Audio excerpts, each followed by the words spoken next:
Hey guys, Travis the Stock Geek here, and I'm here in Bali actually, checking out what it means to work and play in a different part of the world this month. But I'm here with some friends, and we were having a conversation last night that inspired me to make this video. Because I was talking to my buddy Tony, and Tony was like, isn't the stock market just like a casino? Isn't it basically just gambling? And that's a huge myth that I have to dispel, and it's a frustrating myth, but stocks are very different than a casino.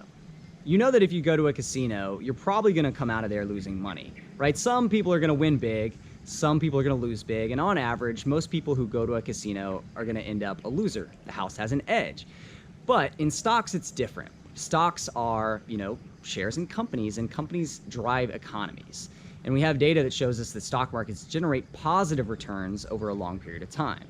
Of course, that doesn't mean that you can't lose money as an investor in the stock market. And in fact, a lot of investors make really silly mistakes, and they do lose money.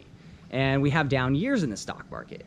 But overall, if you're a long-term buy and hold investor, your expectation is that you're going to have positive returns. And so the stock market is nothing like a casino. And there's actually a lot of opportunity in stocks to have really consistent high returns if you know how to avoid the silly mistakes.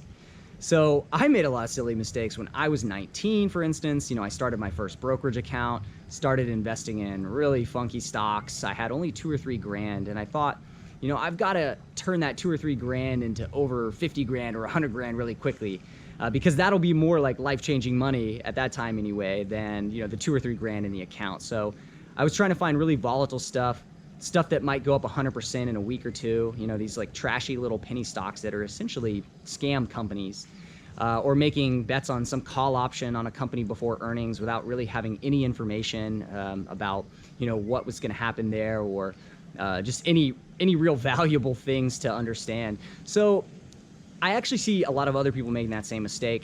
For me, I was fortunately able to fix those mistakes and learn what it took to become a good investor.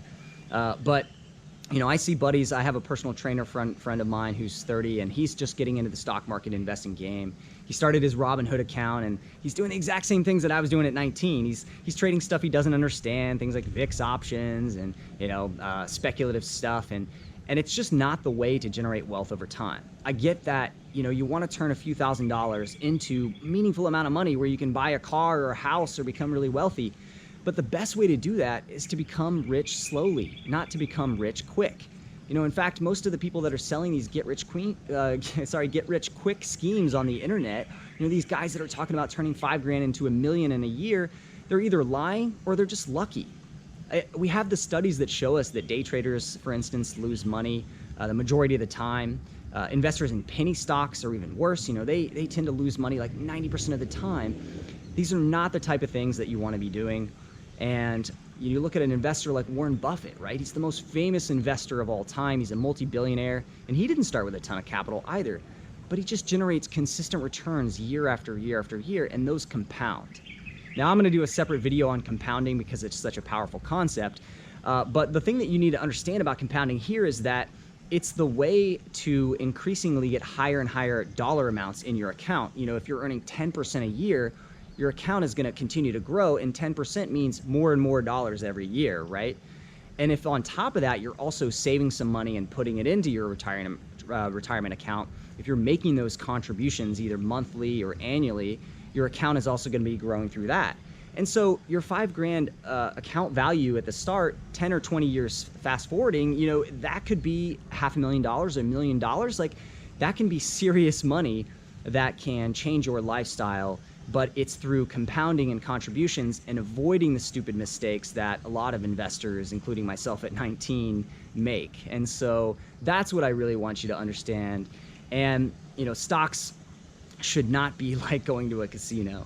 So, this is a new YouTube channel, and my goal is to help investors become better investors in a faster amount of time than it took me. And just really, I want to have this journey with you so that you can become someone who builds wealth consistently over time, and you're not out there just throwing stuff at the wall trying to, put it all on red, right? So I would love for you to hit the subscribe button. I'm going to share a lot more things over time about mistakes to avoid and places that we can look to find those great return opportunities. So subscribe now, and I hope this was helpful, y'all.